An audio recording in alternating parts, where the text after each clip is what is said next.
ID के parts के बारे में, जैसा कि हम पहले देख चुके हैं कि आईडी के अलग अलग पार्ट्स होते हैं, title bar, menu bar, project window.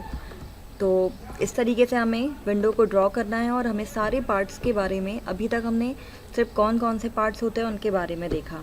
अब हम देखेंगे कि इन जो पार्ट्स हैं इनका काम क्या है।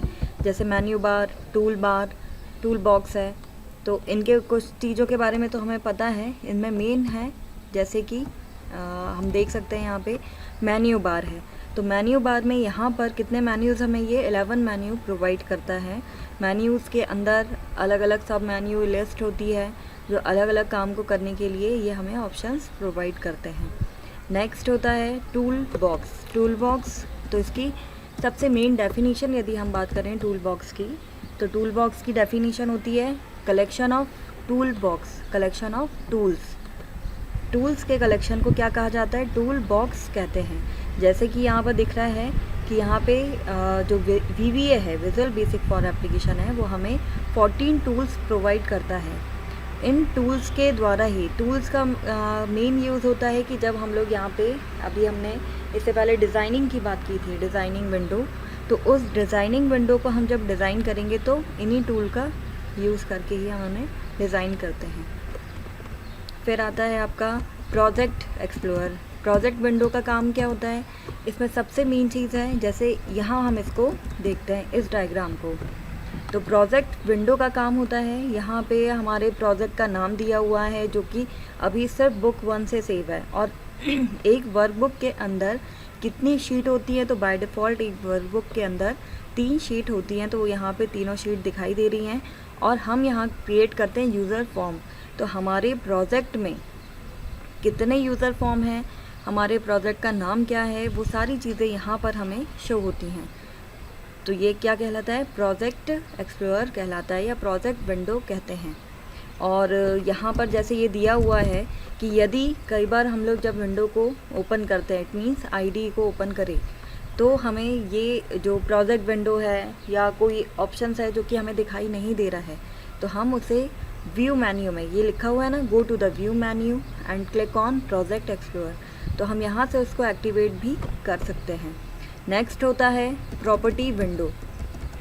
प्रॉपर्टी विंडो, जैसा कि नाम से समझ में आ रहा है कि जिस कंटेंट को, जिस ऑप्शंस को हम सेलेक्ट करेंगे उसकी प्रॉपर्टी हमें ये शो करेगा। जैसे फॉर एग्ज़ाम्पल के लिए हम यहाँ पे देखेंगे, जैसे हम लोग जब किसी फॉर्म को क्रिएट करेंगे तो उस फॉर्म का बैक कलर हमें चेंज करना है, उसकी बॉर्डर स्टाइल कैसी रखना है, तो ये कलर वगैरह, इमेज इंसर्ट करना है, तो ये सारे काम हम लोग यहाँ प्रॉपर्टी विंडो से कर सकते हैं। एक तरीके से आप उसे डिज़ाइन करेंगे। हमें फॉर्म पर वेलकम भी लिखना होगा, तो उस वेलकम वर्ड को बड़ा करना, छोटा करना, उसका कलर चेंज करना, और हमारे फॉर्म का बैकग्राउंड कलर कैसा होना चाहिए, ये सारा काम जो होता है वो कहाँ से होगा, प्रॉपर्टी विंडो से होगा। नेक्स्ट है, और ये सारे ऑप्शंस जो अभी हम एक के बाद एक देख रहे हैं, ये सभी व्यू मेन्यू से एक्टिवेट और डीएक्टिवेट होंगे। नेक्स्ट होता है कोडिंग विंडो, जो कि सबसे ज़्यादा इम्पॉर्टेंट जो हमारा पार्ट है, कोडिंग। अब हम जैसे यहाँ इससे पहले कोडिंग और डिज़ाइनिंग को साथ में देखते हैं। डिज़ाइनिंग विंडो है, जैसे ये लिखा हुआ है यूज़र फॉर्म, तो यूज़र फॉर्म को हम लोग किसके द्वारा क्रिएट करेंगे, वो जो हमने अभी टूल देखे थे, टूल बॉक्स के कितने टूल थे, 14 टूल्स से हम इस यूज़र फॉर्म का भी, जो कि आपको ब्लैंक दिख रहा है, उन टूल से इसको डिज़ाइन करेंगे। तो ये एक तरीके से ये हमारा आउटपुट होगा। जैसे हम फॉर एग्ज़ाम्पल हम यहाँ पे एक रजिस्ट्रेशन फॉर्म क्रिएट कर रहे हैं या लॉगिन फॉर्म क्रिएट करते हैं, तो ये सारा जो काम हो रहा है वो बाय यूजिंग टूल, उन टूल से ही आप इस फॉर्म को डिज़ाइन करोगे। और जैसे मैंने यहाँ पर एक बटन को क्रिएट कर दिया, जैसे यहाँ पर डिज़ाइनिंग विंडो है, अब हमने यहाँ पर एक बटन क्रिएट किया और हम चाहते हैं कि हम उस बटन पर जैसे ही क्लिक करें और हम यूज़र फॉर्म सेकंड पर पहुँचे। जैसे हम यहाँ देख रहे हैं कि ये यूज़र फॉर्म 1 लिखा हुआ है और हम यहीं पर एक और यूज़र फॉर्म क्रिएट करते हैं, यूज़र फॉर्म 2। तो हमें 1 फॉर्म से यूज़र फॉर्म 2 पर मूव करना है, तो उसके लिए हमने यहाँ पे एक बटन यदि हम यहाँ क्रिएट करेंगे, तो बटन नॉर्मली हम क्रिएट कर देंगे, तो उससे हम एक फॉर्म से दूसरे फॉर्म पर नहीं मूव कर पाएंगे, या जब तक कि हम वहाँ पर क्या नहीं करेंगे, कोडिंग। तो ये कोडिंग विंडो का मेन यूज़ होता है कोडिंग करने के लिए। जैसे हम लोगों ने कहा कि VBA हम पढ़ रहे हैं, विजुअल बेसिक फॉर प्रोग्रामिंग, तो जो भी प्रोग्रामिंग की जाती है वो इस कोडिंग विंडो में ही की जाएगी। जैसा कि यदि आप इस चीज़ को हम प्रैक्टिकली देखते हैं एक बार, तो हम एक VBA एडिटर को ओपन कर लेते हैं। उस VBA एडिटर में एक बार हम उसको प्रैक्टिकली भी करेंगे तो मे बी हमें वो चीज़ और अच्छे से क्लियर हो जाएगी। वेब डेवलपर हमने यहाँ क्लिक किया, VBA एडिटर पे गए और यहाँ से हमें यदि यूज़र फॉर्म क्रिएट करना है, फ़िलहाल ये IDE ओपन है, यूज़र फॉर्म चाहिए तो इंसर्ट मेन्यू से यूज़र फॉर्म पे क्लिक करेंगे। तो ये अभी हमारे सामने क्या आया, यूज़र फॉर्म 1। और नेक्स्ट यदि मैं यहाँ पर एक और, मैंने अभी कहा ना जैसे कि हमें एक बटन से दूसरे फॉर्म पर मूव करना है, तो ये टूल बॉक्स से हम यहाँ पे ये देख रहे हैं, यहाँ पे जैसे कमांड बटन दी हुई है, हम इसको यहाँ से ड्रैग करेंगे और हमारे फॉर्म पर ड्रॉप करेंगे। तो कमांड बटन आ गई और अभी हमारे पास केवल क्या है, यूज़र फॉर्म 1 है, तो इट मीन्स हमें यहाँ पर एक और यूज़र फॉर्म क्रिएट करना पड़ेगा। तो इंसर्ट मेन्यू पे जाएंगे और यूज़र फॉर्म पर क्लिक करेंगे।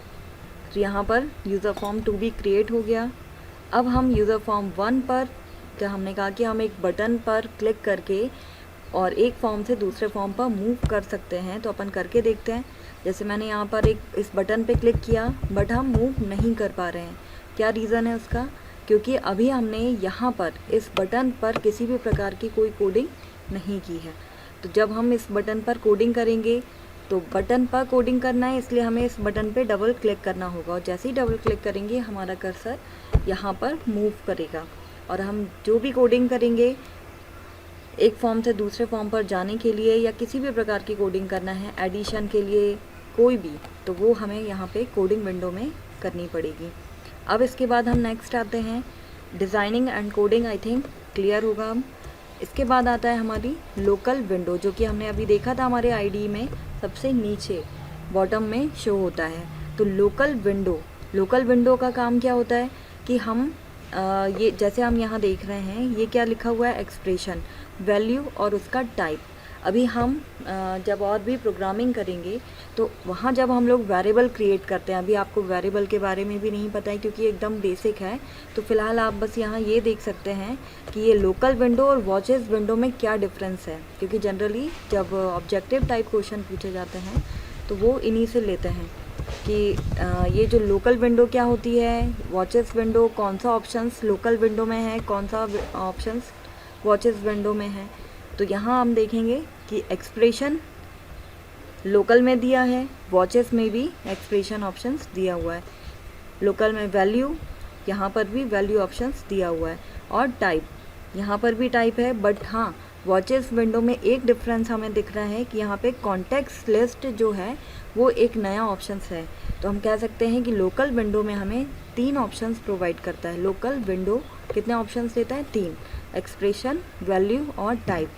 और वॉचेस विंडो में 4 ऑप्शंस होते हैं, एक्सप्रेशन, वैल्यू, टाइप और उसके कॉन्टेक्स्ट। अभी फ़िलहाल जैसे हमें वॉचेस विंडो में अभी कुछ दिखाई नहीं दे रहा है, लेकिन हाँ यहाँ हम देखें लोकल विंडो में एक्सप्रेशन, तो इसका मतलब होता है कि जो मॉड्यूल 2 हमने प्रोग्रामिंग में यूज़ करा होगा वहाँ पे हमने I और J नाम के 2 वेरिएबल क्रिएट करे थे।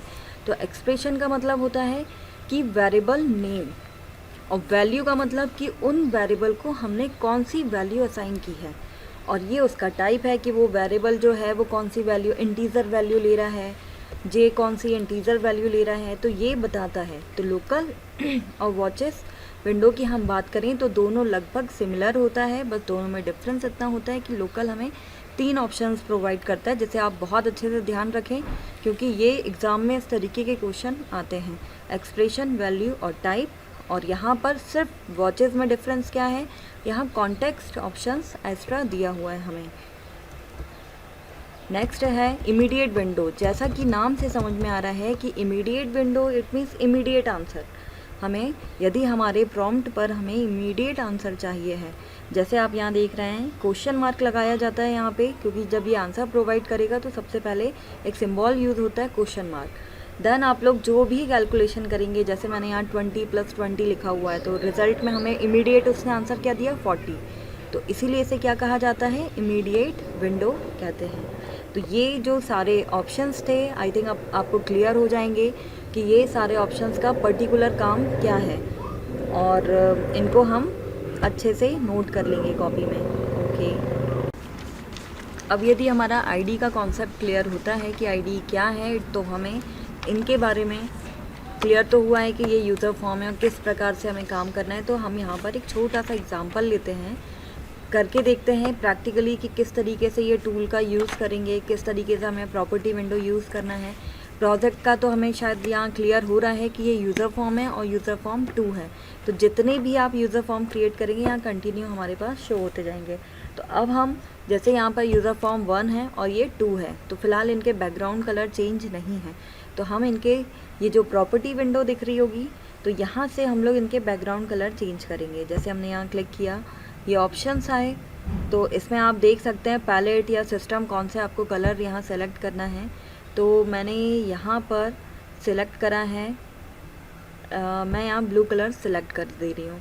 और ये जो बैक पर दिख रहा है हमारा यूज़र फॉर्म 2, तो हम इस यूज़र फॉर्म का भी कलर चेंज कर सकते हैं। अभी आप यहाँ देख रहे होंगे जैसे मैंने अभी यूज़र फॉर्म 1 सेलेक्ट करा था, तो यहाँ ऊपर नाम क्या दे रहा है, यूज़र फॉर्म 1, और जैसे ही मैं यूज़र फॉर्म 2 सेलेक्ट कर रही हूँ तो यहाँ पे नाम दे रहा है यूज़र फॉर्म 2। इट मीन्स कि जिस ऑप्शंस को आप सिलेक्ट करोगे प्रॉपर्टी उसकी यहाँ पर शो होगी।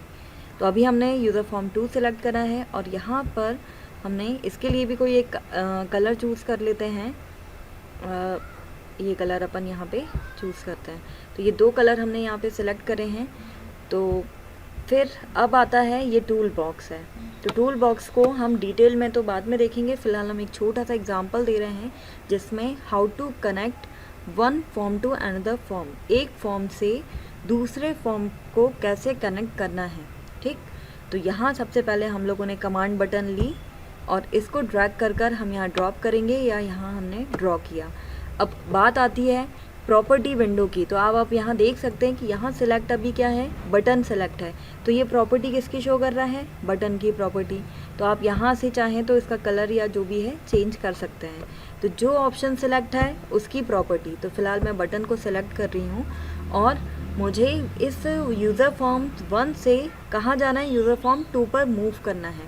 तो मैंने बटन पर क्या करना पड़ता है, हमको डबल क्लिक करेंगे और यहाँ जैसे मैंने पहले बताया था कि कंट्रोल और स्पेस की दबाने से ये जो ऑटोमेटिक कोड हमें प्रोवाइड होते हैं। तो मैं यहाँ लिखूँगी me.hide एंड यूज़र फॉर्म, तो हम लोग फिर से कंट्रोल और स्पेस दबाएंगे, यूज़र फॉर्म 2.show। बस हमें इतनी छोटी सी कोडिंग करना है और जब हम इस फॉर्म को डीबग करेंगे तो यहाँ देखेंगे ये आ गया हमारे सामने यूज़र फॉर्म 1 और इस पर क्लिक किया तो ये शो हुआ यूज़र फॉर्म 2।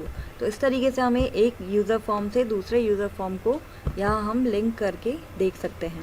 इस तरीके से हम कितने ही फॉर्म्स को एक दूसरे से कनेक्ट कर सकते हैं। और अपन प्रैक्टिकल इसको करके देखें तो यूज़र फॉर्म 1 बनाएं और ऐसे करके यूज़र फॉर्म 5 तक बनाओ और एक फॉर्म से दूसरे पे मूव करो, ऐसे 5 तक जाओ। 5 से रिटर्न यदि मुझे वापस से यूज़र फॉर्म 1 पे आना है तो किस तरीके से हम करेंगे, तो ये आप लोग एक बार इसको प्रैक्टिकल करेंगे।